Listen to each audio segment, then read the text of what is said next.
had a church. And so monasteries often became places where people felt safe. So when a lot of bad things were happening, people would go to the monastery, and they would seek refuge. Churches were considered a place of refuge at that time. The monasteries seemed to enjoy opening their doors to visitors. So that, the church there was a different way of meeting the needs. The people felt a need to come, and the monasteries opened their doors at that time.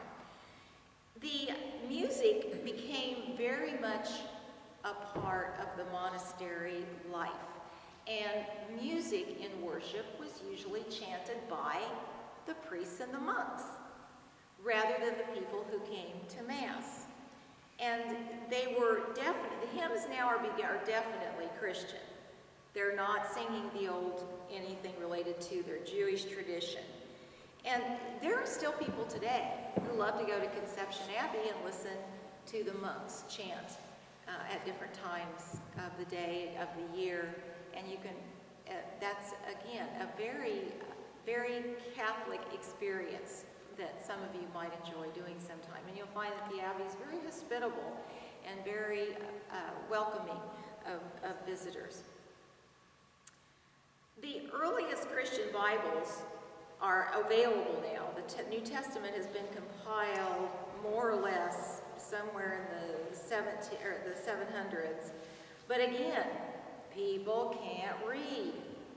So a lot of these Bibles they're rare, and very, very few of them, they are elaborately done, and mostly by the monks. That's part of their ministry, is to write, literally write the Bibles, to copy the manuscripts and write the Bibles. They're very ornate. And oral tradition is still very, very important. There's a need at this point, too, to really begin, because of the spreading of the church, the idea of kind of monitoring things, the idea of somebody following in Peter's footsteps to make sure that things are done properly and oversee things so that the message of Jesus was preached as the apostles who knew Jesus wanted it to be taught. So the clergy becomes extremely important during this period of time. Some people would say the church became very, very clerical. The people who were the respected ones in the church, and erroneously, and even into my own childhood, a lot of us thought of church people as the priests and the bishops and the pope. But it's during this time that they become so terribly important, because the church has grown, and there has to be some quality control, for lack of a better term, to what's going on. You can't just have somebody doing his thing here and his thing there and proclaiming himself here and there. So again, the idea of apostolic tradition, we're still, Pope Benedict or Pope Francis today, we can trace him clear back to the apostles, for better or for worse. Some of those popes were ornery little stinkers, but we can trace the way back all the way to the apostles. And so these people that the apostles have ordained or have commissioned are extremely important now. Then and also the other thing that happens is that the vessels, things like the chalice, the monstrous, the ciborium, nobody touches those but the priest. Okay, nobody touches those but the priest, or the bishop, or the pope. Again, a real shift in who's important in the church, and not necessarily was it a good thing, but it's pretty much the way things happen. Now, as the church becomes more and more clerical, we're talking here now somewhere between 750 and the year 1000, not only is the priest more important than the people, he's separated from the people. Now, we've gone completely from sitting around the table with our priest having Eucharist to, oh, no, the church is now divided.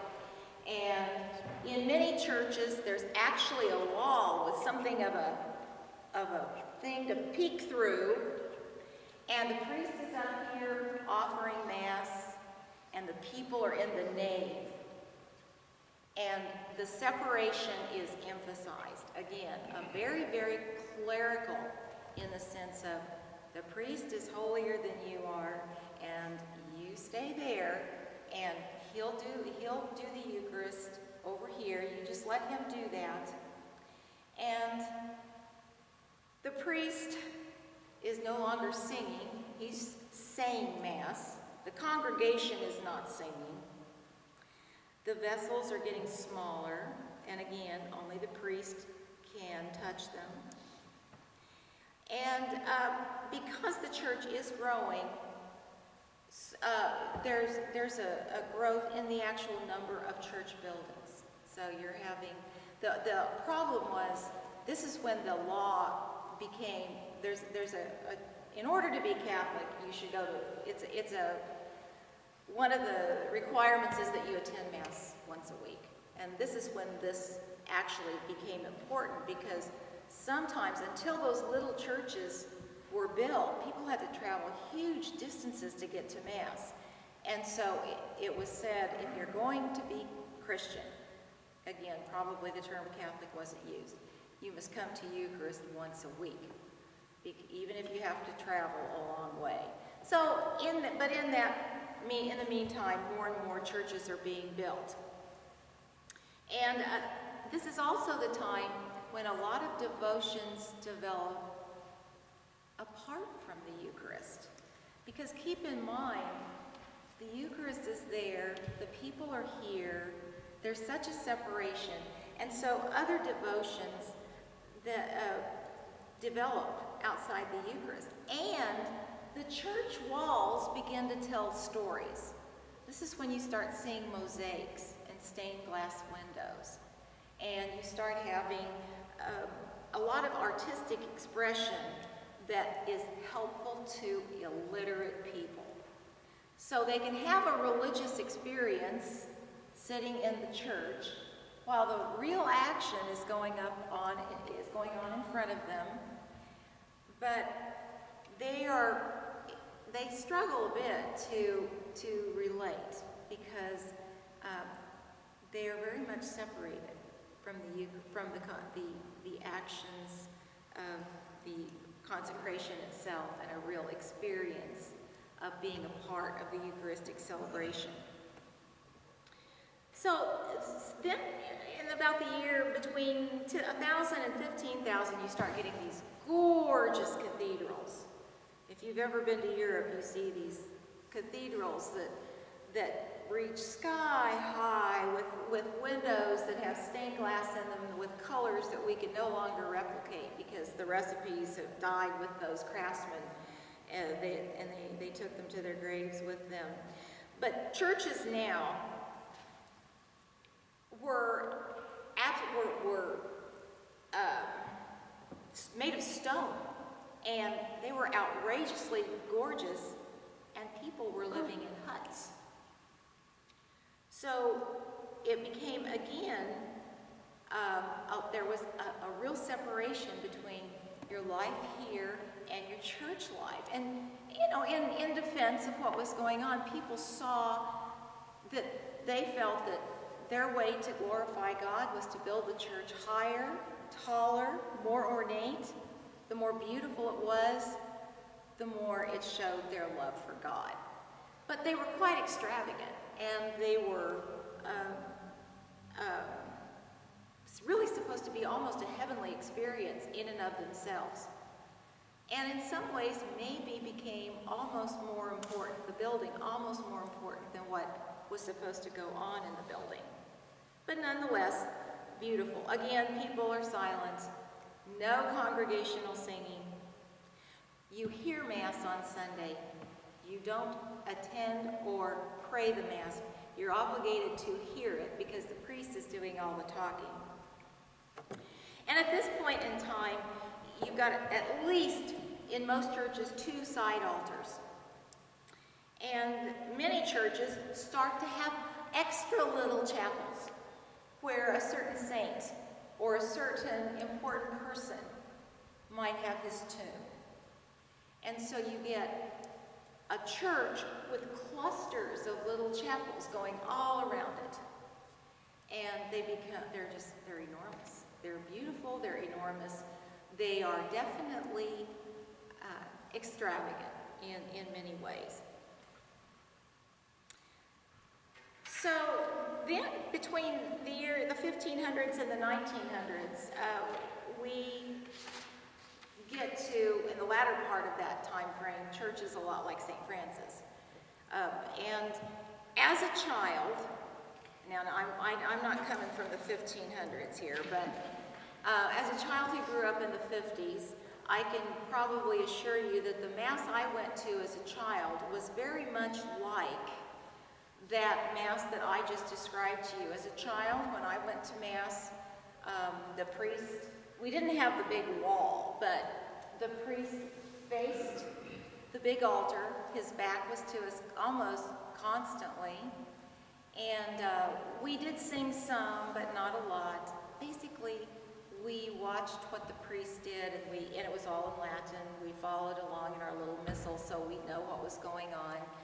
But it was difficult to always really find that for me at least. Now, you'll find people who still, to this day, gripe and complain that they did away with the Latin Mass. I'm not going to be one of those that gripes and complains because they did away with the Latin Mass. And the Latin Mass was very beautiful. There were to listen to a Latin Mass, it's beautiful.